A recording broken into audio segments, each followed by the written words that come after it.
পৃথিবীর গভীরে হাজার হাজার কিলোমিটার মাটির নিচে আছে এক রহস্যময় কেন্দ্র, যেখানে মানুষের কোনো যাত্রা এখনও সম্ভব হয়নি। কিন্তু অবাক করার মতো ব্যাপার হলো, বিজ্ঞানীরা সেই কেন্দ্র সম্পর্কে যা জানতে পেরেছেন মাত্র ১০০ বছর আগে, কোরআন তা জানিয়ে দিয়েছে ১৪০০ বছর আগে। সেই তথ্য হচ্ছে পৃথিবীর কেন্দ্রের মূল উপাদান লোহা। দর্শক, আজ আমরা দেখব কিভাবে পৃথিবীর গভীরতম অংশ আর কোরআনের মধ্যভাগ দুটোতেই লোহার এক বিস্ময়কর মিল খুঁজে পাওয়া যায়।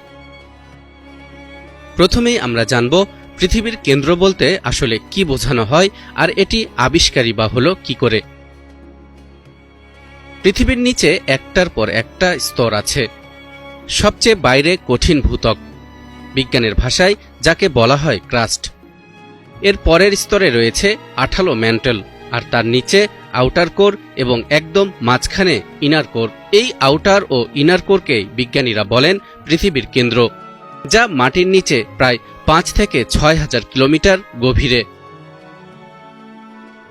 ১৯৩৬ সালে ভূমিকম্পের তথ্য বিশ্লেষণ করে ড্যানিশ বিজ্ঞানী ইং লিম্যান সর্বপ্রথম পৃথিবীর অভ্যন্তরীণ কোরগুলো সম্পর্কে ধারণা দেন। গবেষণায় দেখা যায় পৃথিবীর এই কেন্দ্রের প্রায় ৮০% তৈরি হয়েছে আয়রন বা লোহা দিয়ে, সঙ্গে আছে নিকেল আর কিছু হালকা মৌল। বিজ্ঞানীরা বলেন প্রায় ৪৫০ কোটি বছর আগে যখন পৃথিবী গঠিত হচ্ছিল, তখন অসংখ্য উল্কা আঘাত হানে নবীন পৃথিবীতে। এই উল্কাগুলোই এনেছিল লোহা ও ধাতব উপাদান। গলন প্রক্রিয়ার সময় ভারী পদার্থগুলো পৃথিবীর গভীরে ডুবে যায় আর হালকা পদার্থগুলো উঠে আসে উপরিভাগে। এভাবেই লোহা পৃথিবীর কেন্দ্রের দিকে নেমে গিয়ে তৈরি করে আজকের আউটার আর ইনার কোর। এই প্রক্রিয়াকে বলা হয় পৃথিবীর পৃথকীকরণ প্রক্রিয়া বা ডিফারেন্সিয়েশন প্রসেস। অর্থাৎ বিজ্ঞান এখন নিশ্চিত লোহা আসলে মহাকাশ থেকে পতিত হয়েই পৃথিবীতে এসেছে। এবার আসুন কোরআনের দিকে তাকাই।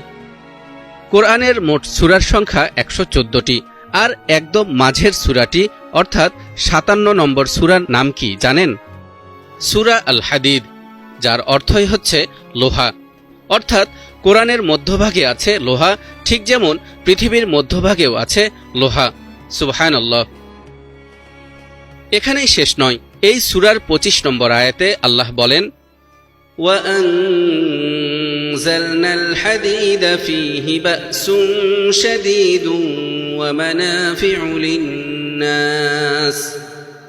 আমি অবতীর্ণ করেছি লোহা, যাতে আছে প্রচণ্ড শক্তি আর মানুষের জন্য নানাবিধ উপকার।